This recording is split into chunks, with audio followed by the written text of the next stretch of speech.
இப்போ உங்களுக்கு வந்து ஒரு இஞ்சி சாறு எப்படி பண்ணுறதுன்னு சொல்லி காட்டுறேன்.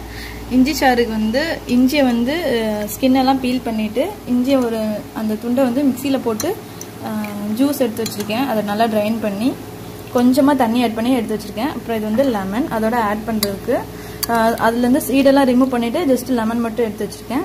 இப்போ இது வந்து ரெண்டையும் ராவாக சாப்பிட முடியாது, ரொம்ப காரமாக இருக்கும். அதனால் வந்து 2 டீஸ்பூன் ஹனி எடுத்து வச்சுருக்கேன்.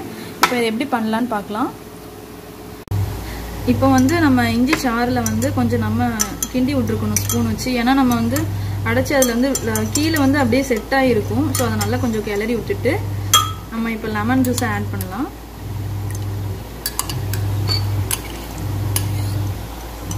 இதை நல்லா மிக்ஸ் பண்ணிக்கலாம் நல்லா.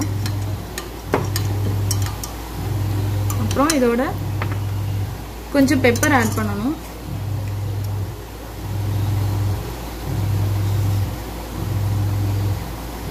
நார்மலாகவே பெப்பர் வந்து ஆட் பண்ணுறது ரொம்ப நல்லது.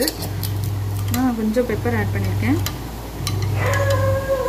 இப்போ இது வந்து அப்படியே குடிக்கலாம். ஆனால் இது வந்து ரொம்ப ரொம்ப காரமாக இருக்கும். அதனால நம்ம அந்த ஹனி ஆட் பண்ணிக்கலாம்.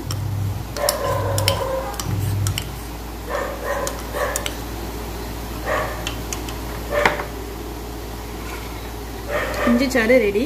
இது வந்து நம்ம மந்த்லி ஒன்ஸ் இல்லை வீக்லி ஒன்ஸ் எடுத்துக்கிறது ரொம்ப நல்லது. ஏன்னா இப்போ நல்லா கொரோனா இதெல்லாம் நிறைய கொரோனாலாம் நம்மளுக்கு ரொம்ப அஃபெக்ட் பண்ணுது. ஸோ வந்து அதுலேருந்து நம்ம இதுதான் அதுக்கு மருந்துன்னு கிடையாது. இது வந்து நம்ம எடுத்துக்கிட்டோம்னா வந்து நமக்கு கொஞ்சம் நோய் எதிர்ப்பு சக்தி கிடைக்கும். ஒரு இம்யூனிட்டிக்காக தான் இது வந்து நம்ம அடிக்கடி எடுத்துக்கிறது ரொம்ப நல்லது. Okay friends, thank you. நீங்கள் வந்து இதை ரெடி பண்ணிவிட்டு இவ்வளோ ரெடி பண்ணிவிட்டு குடிக்காதீங்க. இது இவ்வளோ ரெடி பண்ணிவிட்டு குடித்தா கண்டிப்பாக குடிக்க முடியாது. ஸோ நான் வந்து இது எல்லாருக்கும் ப்ரிப்பேர் பண்ணேன்.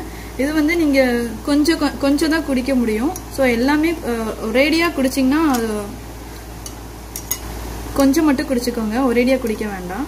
அப்புறம் முடிஞ்ச வரைக்கும் எல்லாரும் வீட்டுக்குள்ளே இருங்க. இந்த அளவு மட்டும் குடிங்க. உங்களுக்கு